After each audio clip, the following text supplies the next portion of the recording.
আসসালামু আলাইকুম। কেমন আছেন আপনারা? আমি আজকে হাঁসের মাংস করব। তেল দিয়েছি, এলাচি, দারুচিনি, লবঙ্গ, গোলমরিচ ওগুলো দিয়ে দিচ্ছি। জয়ত্রী দিয়ে দিলাম, একটু আস্ত জিরে দিয়ে দিচ্ছি। এখন আমি পেঁয়াজ দিয়ে দিচ্ছি। পেঁয়াজ ব্রাউন কালার হয়ে গেছে। এখন আমি জিরা, আদা, রসুন দিয়ে দিচ্ছি।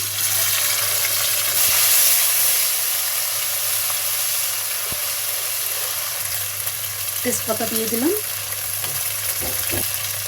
তাহলে মশলাটা পুড়ে যাবে।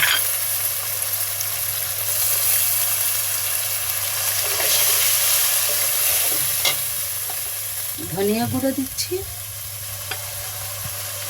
হলুদ গুঁড়ো 1 চামচ দিয়েছি। ঝাল যেভাবে খান সেভাবেই আপনারা কম বেশি দিয়ে দিবেন। মরিচের গুঁড়ো দিলাম। আমরা একটু হাঁসে একটু ঝাল খাই, নাহলে মিষ্টি মিষ্টি লাগলে ভালো লাগে না। এখন এগুলো কষিয়ে দেবো। আমি গোশটা দিয়ে দেবো। এই যে আবার হাঁসের গোশ মাটি দিয়ে দিচ্ছি।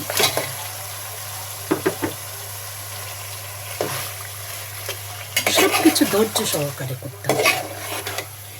ধৈর্য করে করবেন, দেখবেন সব কিছু সুন্দর হবে, খেতে স্বাদ হবে। এখন লবণ দিয়ে দিচ্ছি। আপনারা একটা কাজ করবেন, যখন পোলট্রি মুরগি রান্না করবেন তখন পরে লবণ দিবেন, দেখবেন গোশটা খুলবে না।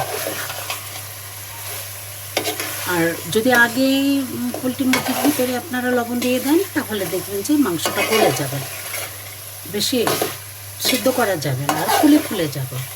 ওটা লবণ দিবেন না, দেখবেন সুন্দর আস্ত থাকবে মুরগিটা।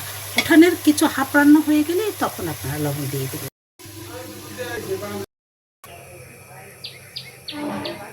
আমি এখন আলুটা ভেজে নিচ্ছি।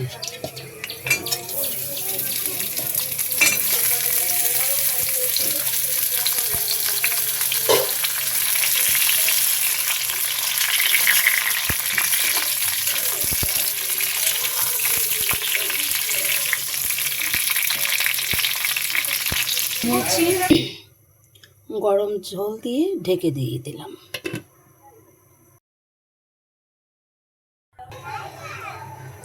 গরম ঝোল দিয়ে দিয়েছি, এখন হতে থাকুক।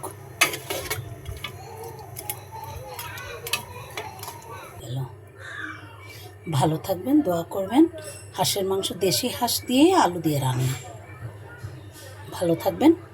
আসসালামু আলাইকুম।